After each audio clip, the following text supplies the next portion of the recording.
어제였습니다. 이원석 검찰총장도 이런 이화영 전 부지사의 의혹과 관련해서 처음으로 입을 열었었습니다. 중대한 부패 범죄로 기소돼서 재판을 받고 있습니다. 법률로 정해놓은 형만 해도 무기징역 또는 최하한이 징역 10년 이상이 되는 중대한 부패 범죄입니다. 이렇게 중대한 부패 범죄자가 6월 7일 1심 판결 선고를 앞두고 허위 주장을 하고 있으면서 사법 시스템을 무너뜨리고 붕괴하려는 시도를 하고 있는데, 공당에서 그러한 이화영 부지사의 진술만 믿고 이에 끌려다녀서는 안 된다.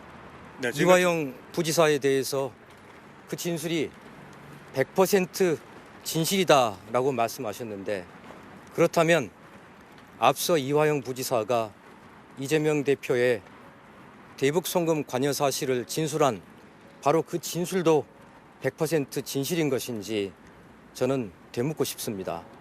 사법의 문제가 정쟁거리가 되거나 정치적인 문제가 되지 않도록 제가 말을 하지 않고 참고 기다리면서 법정 안에서 문제가 해결되기를 바랐습니다. 힘으로 사법 시스템을 억누르려고 하는 행태에 대해서는 더 이상 지켜보기 어렵습니다. 1심 선고를 앞두고 허위 주장하고 있고, 민주당에서 이런 진술만 믿고 끌려다니는 건 안 된다. 또 하나, 이원석 총장 말은 사법 시스템을 억누르려고 하는 행태에 대해서는 더 이상 지켜보기 어렵다. 검찰총장이 이렇게 직접 나섰기 때문에 김수민 평론가님 앞서 보신 것처럼 저렇게 이화영 전 부지사 측에 어떤 의혹을 제기할 때마다 아예 뭐 사진까지 공개하면서 하나하나 반박하면서 탄핵하고 있다고 봐야 되는 겁니까?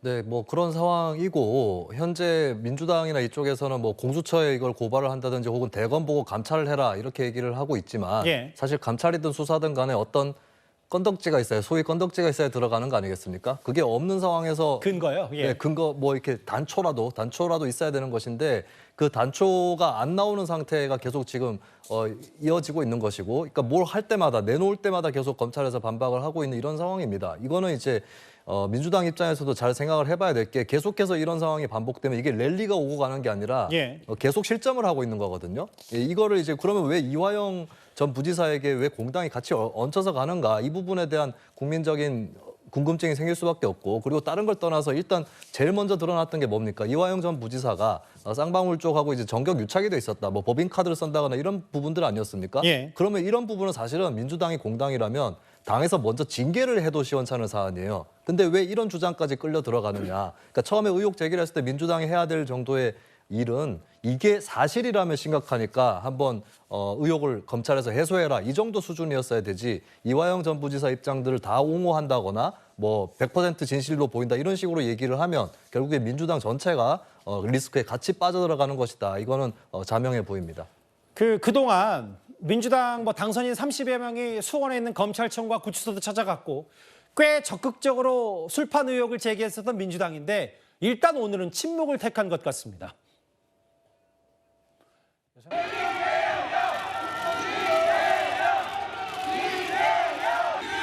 부지사의 입장이 조금씩 바뀌고 있는데, 검찰 술판 의혹은 여전히 사실이라고 보실까요? 검찰이 출정 일지나 교도관 진술 확인해서 아니라고 부인했는데 어떻게 보세요? 검찰이 말을 바꾸고 있습니다. 범죄 피고인인 이화영 전 부지사의 사법방해 거짓말에 대한 민주당 이재명 대표의 태도가 갈수록 태산이라는 말도 부족할 지경입니다. 이쯤 되면 인디언 기우제처럼 자신이 원하는 결과가 나올 때까지 고장난 라디오처럼 뻔뻔한 선동을 주야장천 반복할 태세입니다. 이 전 부지사의 주장이 거짓말이라는 증거가 속속 나오며 궁지에 물리자 이제는 막무가내 전략으로 방향을 튼 모양입니다. 대체 언제까지 국민은 공당의 대표를 구하기 위해 벌이는 이런 작태를 지켜봐야 합니까? 정리를 좀 해볼까요, 구시영 차장님? 네. 이재명 대표 애초 의혹이 불거졌을 때 이화영 전 부지사 측에 100% 사실로 보인다라고 했고, 어제는 검찰이 말을 바꾸고 있다고 했는데, 원래 TF팀인가요? 민주당이 그 특위까지 고생한다고 했는데 오늘 일단 침묵을 했고, 그럼 앞으로 이걸 발을 더 넣을 건지 뺄 건지 이걸 좀 결정해야 될 텐데 어떻게 보십니까? 자신이 있으면 더 발을 깊숙이 담그지 않겠습니까? 앞으로 민주당이 어떻게 나올지 좀 지켜볼 필요가 있어 보이는 것이요. 이화영 전 부지사가 받고 있는 혐의가 무죄라는 것을 주장을 할 것인지 예. 아니면 지금 한 변호인이 주장하고 있는 수사 과정에 있었던 지엽 말단적인 내용에 대해서 계속해서 의혹 제기를 할 것인지 저는 이화영이라는 세 글자가 반복적으로 거론되면 거론될수록 민주당과 이재명 대표에게는 오히려 더 불리하게 여론이 형성될 가능성도 있다고 보여집니다. 예. 이화영 전 부지사가 왜 기소가 돼서 재판을 받고 있는지 이것에 대해서 자꾸 상기하게 되지 않겠습니까? 쌍방울과 이화영 전 부지사의 관계가 어땠는지 그리고 그 사이에 있었던 이재명 당시 경기도지사의 역할이 무엇이었는지 이것에 대해서 계속 리마인드가 되기 때문에 반복적으로 확인이 되기 때문에 만약 이화영 전 부지사가 1심 재판에서 그 불리한 어떤 판결 결과가 나온다라면 예. 그거에 대한 책임이 이화영 개인이 아니라 당시 부지사로 임명했던 인사권자 이재명 당시 경기지사에게도 이 불똥이 튈 가능성이 크기 때문에 또 다른 사법 리스크가 재현될 가능성이 있기 때문에 민주당으로서는 신중하게 접근할 필요가 있지 않나 뭐 이런 검토를 하고 있지 않을까 하는 생각이 듭니다. 어제 검찰이 그러니까 법원에서 술을 마셨다 이화영 전 부지사의 진술 내용까지 공개하면서 맞받아쳤는데 오늘은 아예 CCTV 관련 두 대가 어떤 성격으로 촬영되는지 의혹 제기에 대해서 바로 반박을 했습니다.